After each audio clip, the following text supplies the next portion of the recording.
Kapag may pabida-bida kang katrabaho, swertein mo yan. Kasi mababawasan ang mga trabaho mo. Magaling yung unggoy nene. Gusto niya apuin lahat ng mga trabaho dyan. Hey, bigay nyo na. Bida-bida eh. Pwede gawin yung bida. Ayaw mo pa nun. Ikaw, chill-chill na lang tapos ayong gumagawa ng mga trabaho mo kasi alam niya daw yun. Magaling daw sa tulod.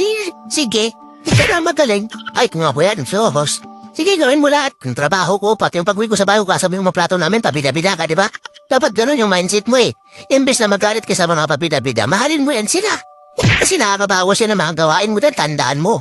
Kapag may pabida-bida ka talagang katrabaho, padalo ka. Huwag mo sabihin sa mga pabida-bida to ha. Akala kasi nila, nakakalingan ka sa kanila, pero yung mindset mo, pinapabayaan mo yan talaga. Kahit na kaya mong gawin yun, sige pabida kahit paggawa mo. Para mabawasan yung trabaho mo, sino naka-mindset ngayon? Pwede sabihin sa mga pabida-bida to, baka kamay babuking tayo, sikreto natin ba?